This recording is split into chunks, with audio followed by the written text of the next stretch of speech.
chairman kan minister pu lani loma helai dampa biala wadoita pu saiwa ma bilama wadoita pu zore puyate ZPM general headquarters kan suai tu te zanina hebun kan mana min kai suai tu MPF te in zawai chunga ama sai no tu kan sei do tu sei tak tak ko chuan kan mo ta suak de win ka sia he de zo he kan sei nga zanina tu sei ngai no tak kan ngai kha zo chawa kal thar kan thlen chin te kan han saya punite hi program la nei ani ai zo la ma ta ho alamaya bilo pak lo mai se la ka sei ri de ta ki ka kha mi pui pa ka han ngin sak ni se la program nei ne de te kan nia tun chung MP in than lo tura thei pa to tak me me wa chua phai leng hi ka wai khat ron kal ve na ani thua hei le chen kan va kwal hian helai ka kal don he chung ti kan se sak to da pa biar ship hi rei ek kia la bi galor kan bia la wa atlan tang zam zam ti long chu program de hian zanina hun tra kan han ne Waina mamit lama Rajiv Nagar lama thu kan saya vai thok mi sei tir mok sia thu tak tak kala sei le nge sia angai khatu te lam pam berin enge sei mitti mai bai mok sia enge ne ZPM sarkar alo pian tera trengin thalizen alo ni ta budget ma saber kan han phara tun tha trangin hei kan han mang ve chana kum dam ang lo tak mai sarkar na thok te HOD ina bill LOC pe pasa sa ka lo kan han release ani mina trangin department chen ka chon lo in ring lo lu ta ka lo ko lo la ve pan lo wa chu kan phung tharina asin ti la ka ti so lo lo ve ke ma shim shim chu ka ming te chu in lo se to mai the ya tu la ya information te saka technology te sa na tu la pe jo kala ne mai ti ke ko ka ve che ma ya ka te wel kha ne la chi sam hen kan la ra kan in kha so sarkar thar kan siama social media minister changwe lo mi ti reng youtuber ne min uma afel zo chawa sarkar takin motor kan do vela chu ina ka hum thamai mai lai a designation plate an lo phoya chan lo la hor dar le personal branch a thok tur te min an pe ve min the dar sak te ko ang ming chat le che tian khalik su gi kalam pam de wa ke hi ege te cheng ge monia ka ti sual ta ge moni han ti de rum chang te po ka ne ya chang le abia chu restricted tender masabera sema te min te chang le an di lo he min pu lang lo de min pia lo ka kar masalo ka khan kan huin ka ringa khata khan all Mizoram ka rental association in au nau pa du sakpi ke tin MLA tanga paham turin min phut le chu tiang wen ka chuan hi moi in zinga karon tel theya la dan che sang hi oma kan ti kha ama khop maya ko vel ni politics kan khel dan te amaro chu zirtopnia meeting kan nei lai ba tura min ti na le kha ma huwa ka u nau te ka rental khan sarkar trangin observer hot phurti pokalo hello ka phurti ra bilo pu mai te kha lo nia amaro chedo in ke nei lo ka tirwalin dorek he no se nei lo wangin voi ne he ukil pathum ro yin kan boi pui me ka ni kan sum chuan he do ta bin pu tu te hizel bang su tir ge ka tu mane mi mal ta pui kan goya politician chu tua ka cha tu ra ni ti te hi gani zer tir dar ne amaro chu kritik lo le thalo kan tia ni chan kan ba ma bok ni pui nor kan ngai tu ra ni lo ba kan so ya kan lo ni a chan kan ba ma tu ani boka amai ro chan kan ti sual le kan in rol na ni mi lo ba trong ka moi lo ta tak te do thul hua la in pu chiat la te mi pui ti chi ai nam chi hi en liam ka tung san lo ti kha thama kan sei do sei tu tam tak zani na hian ho be amaro chuke mani ho te kan nia kan MPF lamten min uam thaboga sang di so pakwa khan kan te de dia political career chalai do pamte politics a kan zoma kan thlai bun tam zo kum kan tin ma tangin mirama kan oma kan ron ho ma kum som di do wa chu ko be chat nei ve le lovin ai zola hei hi kan ni hei hi ka pate ti tur nei me lo thik ka no pang ve tho ka ka dia ka dia kan politics kan khel ve a kan han lu silak rok ve na te sang di so pori te bele thana hot te boin diriam sui po kan lo na savia wa sang di so pakwa MP election a khan tu trum MP election kan sanga kan share ka se lo YouTube pa to khan interview tam tak tu ra lo ka ka zor ko ve min share tran na ti lang sai sualin karing lawa khata khan free sim party atangin MP candidate kaniya party unit nei lo eng ma nei lo kha khan ni so che hut kan ne ya social media le media tanga interview na te tang chawa kan ti khan MP ina ati tu sam tele apa sok nei tur te ka sai thina voi ni te men la fak der ve thina ni po ka cha ka party ania suai tu te thu ania kan siam rewa ka politics zo fa te khovela zo ram pona India mi te khovel mi te min pudan tu ra ka du dan ne MP pakhat chau nei dia kan sai thit te na ma chok le ma thir nei dia kan lo sil ve thit le kan lo be si thit kai pon chuana tila adigin karinga khamia ba kan zoram ko vela hian hriat te po kan lo lo ve ni ka ria tu chuwa sumi epidon ne che thana chuan campaign turin ka han hak tak le ta party sang sang ten chi sang sang in kan soi thina candidate pachin hi chu party ya ra chuan mi hom tak tak mi tha tak tak ka ne amai ro chu poi moi me ba ka hriat chu mi mal ang hian eng ma tak tak hi lo ti thei lo ba trong kam bek chen wang le trong kam thiam le wat khan eng ma tak tak lo ti thei lo ba a be kap tu party mi pui an om ai chu mi pui na kan nu an dol chuan si lo chuan ra bet ching je a bek ching sak ya ba ya ne om zia ane hare be maya chu chu kan sia ta ma ya sang di som di padi MP khat kan ma son tura po hian chu mi ril ru khereng chuan he ZPM party la no pam tak mai pathian le mi puizara hoinia avoi khat na ta sarkar na chel ve bek tu te voin khe ka kai suai da la hian in lom lowa me pui te an lom lo ni chuan chu chu kan thiam lo le le te ra ne abai ro chu sarkar na khat san tin phata chaka voin ni thek hian kan minister in kha mit ka sat to aviak that zia kan sia na sarkar tu kan tagin Taiwan na ba te zenin tian minister kham chang te zenin an ba ta na se me ma kan tu mane empty promise tu tiam om se nei do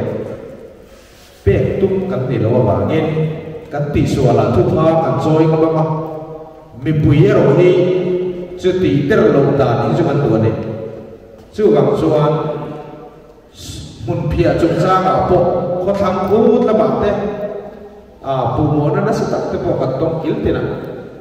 a mai ro chu thil tu ma ha sa ta the chuan ka chief minister na chana soi phia mai do ta soi ko la chu mi ba ane khami ba ane te chi kan ni lo kan thei lo na kan thin lo na kan chi mai chu mi tur chuan kan in siam thame ke le ko ka chu tiang ka ra chuan MPR dik tur hian central sarkara mi pui te ai o tak tak kan sarkar ai o tur chuan he party na candidate na ta hi kan tuang kan tir tu kan dua kan nak thau tir tu ni ti kan setang ta ila thain ka ringa asan ju ya MLA kan ya ka du ka soi the lo ti lam kha ni bia lo ma ya party hian mi ko khir ra ka tu po ni sela mani ngai da na kal kha om sia ne ne mi pui du da ti kha om sia ni lo wa disqualified ka ba the ve kan ne ya chu bang chuan khoi party vision nge cha khoi party nge phala ka tum da na hen om se nei ne kan hriat ti mi pui kan sin fia thia ma ngai ni sanin lo kom te hian voi tam tak soi thina MP chuan nge ti subject committee a te kan hatia ini turan ini cucu sesona kan cucu himu punya kan tiba kan ini MLA tenate MP tenate sesona auswa tehin ini kan taruh pun berak ngai deh kan saya oh ini acuan ethical issue sama yang kecuali assembly house angka auswa arem lawa kan semua ini mai ama rojo ka assembly house pun akan memang ini biar tetan dulu bisa orang tahu India ram ta na kan ti tu rahi chu kan MP apo ne ti ve do na chu mi ti tu bi pui ta ne na ZPM nam chu ke mani party kan ne ZPM party kan ne chu ege kan ti chuan sang ti so pakwa zo ne ta ka interview kha en the na ma YouTube pa khen le chan ta khat kan soi ka parliamentary standing committee kan ti ka initiate karinga alo wen chuan standing committee so ti pa ka sa tu na ma no ne kha khoi ya ma ni be ka je member ni be ngai ta ne Setiap jenis bisa apa Legislative Assembly Standing Committee apa ni? Assembly Standing Committee apa ni? Sudah ajuan kepo ni financial dan non financial apa? Kepo ni Financial Committee, Public Account Committee member kan ni am. Non financial committee saya subject committee Pathuma Omen subject committee 3 chairman kan ni am. Subordinate Legislation Committee member kan ni am. Rules Committee member kan ya, Budget Committee member kan ya,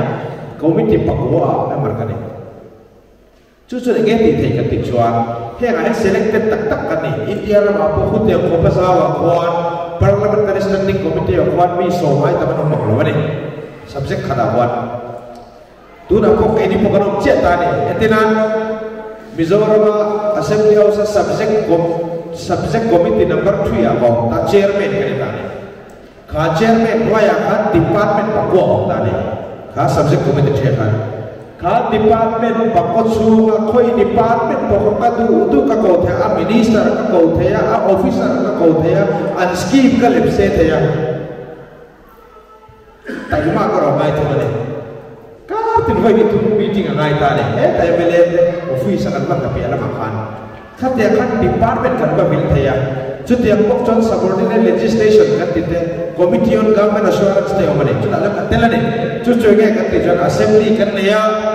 MLA te nan zo to bial ta minister kan lo kan lo tu ma ati am chi re assurance ati kan ti kan lo fi ma assurance ati to jon minister ka soi lo te thiam to kan committee khan kan lo ri ngai ta ne minister ka ko ba kan ta ne a department khan ni so ba chu ko min chan de la kai Minister ina assurance sape kan tiang mo intiang kam na ape ani jon kha ati kha enzui tu ka MLA tu kan opposition po ni nak kan ni chu tiang che jon parliament ka pokwan MP pakhatia den aro la chu ha subject committee le standing committee ya a duty ka le dem ni Mizoram apo nya MSTU kan ni na ta jon ti laya kan MP pulung mo na ka Higher Education Parliamentary Standing Committee adil be la ma kan van nei phat le ne bi pui te kan soi thiam lo kan soi kan ti ram thiam lo a ba lo jo higher secondary university committee member ni be wa ma ni sum le pa yo na asia a hai the chu ma chuan a za mai di lo ma se la tam ta la kha aron ta kai thai ta ni chu tiang che chuan voi nia kan role MLA kan dia thatlin kan han ni he ne barol na te siam kan nei lo mania assembly house ba aw lo tha kan ane kha bi pia kan na tam tak kan ne kan bial ta na kan ti tu pia la ma hian i assembly house a he mi puin tak tak ta kan tho kan mu to lo standing committee chu asa pom chuan mini parliament mini session at china ni session te now session te chi dinani chairman a hat tak kham sak kham kan ma khan subject a zemte an mani committee mil khan thuan ne me mai ani mizoram sarkar a ko philo ne lo an ma in lam turan ne an ni lan na ya soifia turan ni chan department head ta chang hoi ber ta tan kuan ai ne chu pon ni so pa chu gin kan ramayan ti ka ina kan selo kham kan ham chak ka ai lo wa ni china ka soi ka kan soi lam tu ka ni chan chu minister lo ni to thin te an nong ve mo direct in mla ko ni ai lo te mla fa ni bi an wa direct ka minister te no ve thi kham khan chu mla te ka te mp te na chu an thiam to thin na wa kan jing an ko tel ve an hoi bo hu to ve ne heti a hilo ba ni mo te kan ti ve Embele ni hikoi lai vote so na khoya mo hei ka ti sak cheu ti na mane lo ne ram ro re na ya mo phur nei an ya ne me maya assembly session a cha me pui ta na kan mai tholan na ne kha session pot lam kum khata ni za chok thum chuang ta ka han kha committee sang bang khan department sang khan ending tu end fair tu mo go thei tu suzui tu chu embele fa ti te khan ne chu tiang che India parliament ko MP farm khoya e thudan tia boy boyo ne ruling apo thu se ti turan thata ka chola ege mo issue alo om de hola ka achumi khami de aw ma ka soi jui the ne no effective obseni chua atna achian aya chu atna achu party asian pui aya chu atna achu party titura ati aya chút điểm thì party làm chút nó bị rằng này ngày tổ là chút điểm cho anh cần mi để sao đấy phui turin cái nghề đồ châu này chút điểm cho anh chơi nó cũng có phui turin cái đồ châu này cần rap politics thiệt đàn thay thì hua mà cầm được cái ai thì hắn đang làm mấy cần role cần titu cần bộ phận mà intilal taka sai nên hua kêu lôi chỉ khắp cần tụi em mà đủ là bây giờ PM ông vào cái này là trâu cùng số nó là bao sai nên cần là bộ tập chiến nàyนั่นที่เกี่ยวกับตัวโคเวลสังการไม่นักเก็ตเต็ม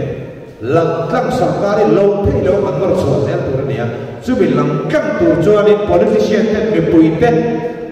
อันโมพูดกันว่าเสียงเปลี่ยนเปลี่ยนมากันโมพูดไม่เชี่ยงเลยส่วนละกันตาลันมาจุดเดียวตัวจะกันกันนาโกยัน politics ตักในตัวริสันนี่เราก็มองใจกันเรียนดูเจ้านี่ส่วนตัวตั้งตะบอกเทียมจานอะไรไม่โดนtu kina vai trong diri ka sai se vizo tra ka sai da gun ka dia hoi na hoi ka che thu ka sai dia kan sai tak tak lai chuan ni khada hen hoi sari hoi ne ta thu kan sai thi da ji ka tra ka za te kum li chu de tho zo rom dong le wa phang kan han kalam atakin kan mo ne kan har sat nei kan shet tu ne magic wa enge ne doi thim ti thei da tiam kan nei big si da wa thô lệ thà ta charong sẽ cần thể bị gì đâu mà cho mình đi chặt đuôi tu chân mình bùi thế cần song song thế này cần bia đi thế cần mình bùi thế này là hết cho cần nghẹn chín rồi cái này cái mà mày cho cần tính số gì đâu mà cái mà mày cho thì đó có đi thấy nó cái này gì đâu mà cho mình đi bùi tu cho mình bùi thế này cần cần tính lâu hết là mình thấy hết tính lâu thì tính cái bùi này cần mình bùi thế này phải dọn thế này cho sẽ bia tăng làm này kan tiap wetem tu lawan kau yang maya, kan kejual ti lam kau soi dah. Juga kan kau ini sendiri mina MP kan dia takkan bertanya kau ini ayah, bipui kan lah pelurian tu lo, ada dia. ZPM parti soi tu terhei kan ayo tu lezor bipui ayo tu le tim to tim suan, anu mah hati zat kan dikti menciat bipui pokok lah kadulam. Hati tu le asoi tu le ni juga sih sih kan suai tu teh yang nor cint Jadi yang mungkin kayak ini poin nak jualan ni kan ding asam ni nak ni kacung kan illa weh nak kasih national channel kan lang nuan lo mana kayak pokok di public TV kan MP perusahaan kan lah smart tak ada soi fiai cuan jualan tu soi jampo kami jangan kan karena bersuami kan kami koi ni minum sakam zona ka saat full bin pan sak lawan ya khat yang tu kan MP te an poi bot trak kai te lu ne chutiang ko ken kan huai sen kan tia kan tu soi thia mo kan ti mek lai yan khovel hi soft skill kan ti mo tharum tel lo thiam na networking in thiam san na in welfare na in nail na atama mason kan ni bia ma yen vì dòng thế mà đi cho mình cần định thể bị nó mà chúng ta tin thế từ trong diplomacy cái này từ là ai trên ông state cái này सरकार lại quy định là ít nhất là thể tụ ra cho trong thiệp với một thì cho chuyện mà đi tụ lên ngày với một có sấy phiền để thể lâu chung à sấy sạc cái tăng cho ngày sáng nhiều mà sẽ thiên là tất cả chuyện chính cuộc chuẩn xí lần chuẩn à tụ nó mà thiên thì chuẩn rồi chứ mình thiên quy tụ cho căn một món này dân đi lại hiện Richard có ngày ấy Richie à dia ấy anh định lâu khúc với anh phụ Richard mà nó có ngày à anh mình tên thành đồn này bố ta anh mình lâu thấy cái bảo căn nào để mà lúc cũng rất lâu ít của qua anh mình cần sẽ phụ Richard này chứ để tụi cho tiếp tục mà sẽ bị party cho nó ai à hệ lắm mình xem thật quý tụ hiệp tiếp tục mà ai à part đam nó cho anh tiang quay rồi suy thủy mà sẽ làm voi tập cần suy thủy na debate cái này một discussion cái này một căn số căn tel căn thủy cùng lý chú khan bây giờ sẽ nói đi bia hiền TV à mà thủy này cho nên tập tất cả chứ vì bây giờ là SSU căn thì FZP thì legal law college thì còn siam thì in lâu hết thôi thì ICFA University FZPว่าที่เกี่ยวกับทุกเวที party ruling party ไม่ขัดเสียงเราหลังกันเลยอามาเราจะไปนี่ที่เกี่ยวกันละอินเรดีกันละเทลเบร์ข้ากันประเทศประเทศอาคารเฮรักกันเสียบุตรอาคารกันกุศลกันเดียวกันกันสวยงามที่ดิกเรากันโน่นนี่ป่วยไม่ป่วยเนี่ยนะใครทำดีกันงามอามาเราจะกันตุ้งเปเราจะเฮรักเฮนำเฮสาวโคกันสาวโคอะไรน้ำตั้งเต้นละกันอาสาปุยงว่าจอยสังลากันเนี่ยจะอมตะกันล้างเทนิทีที่เกิดจากกันเชียมันจะมีติดตัวจวนสามที่สมดีปนี MP ลกสภาอินทนนตุราฮิยา ZPM party candidate ปูริชาร์นั่นคงไม่ตะกับมิโลโวดปุยเจ้าตัวรินกระดมสักอันนี้ก็ลองไหม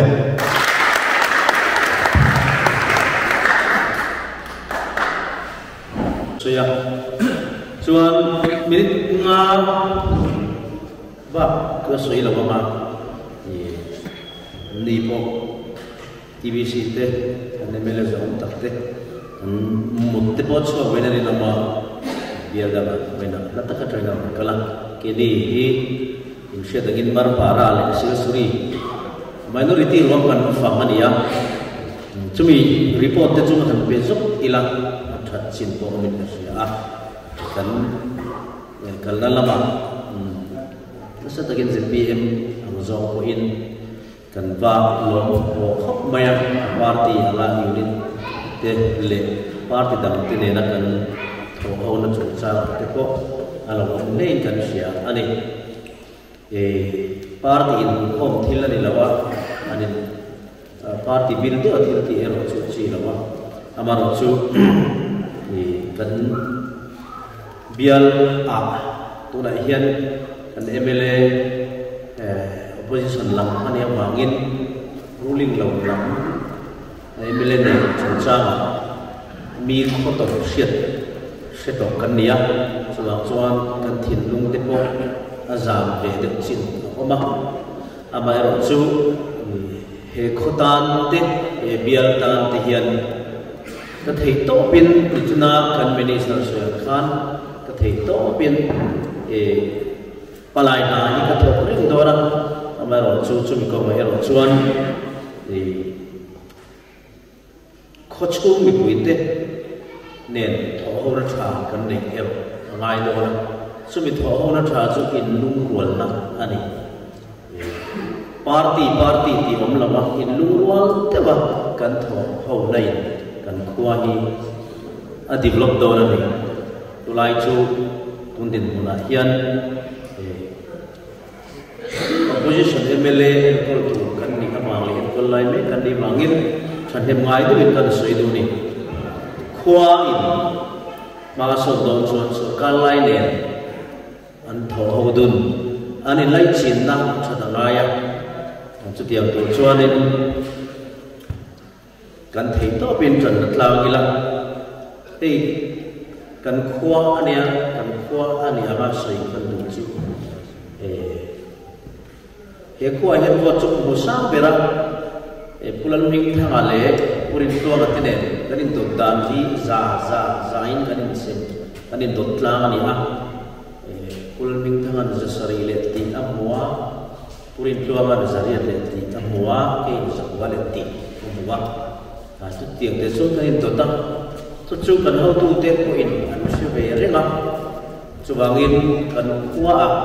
sang filor big lawa, tu cuan binti telang sin, anai ti lo. Manusia, cakma bangcok yang kan terlawa, kan kuah pok, kan catok wangin sambil digunakan din dan filon lo dewa,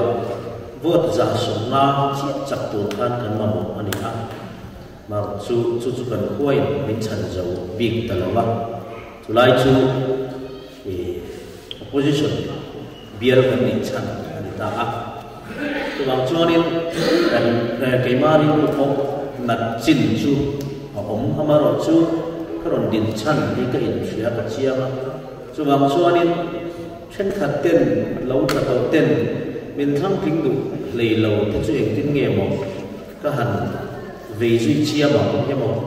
ka han palai sa chiama he mo sarkar ne ra ka chen ta ka ngai ben bia ba ngai ni opposition show zia she be sela ti hian in thang dona su bang chon min thang le min thang lo thi lo bin an hom mai ang ti in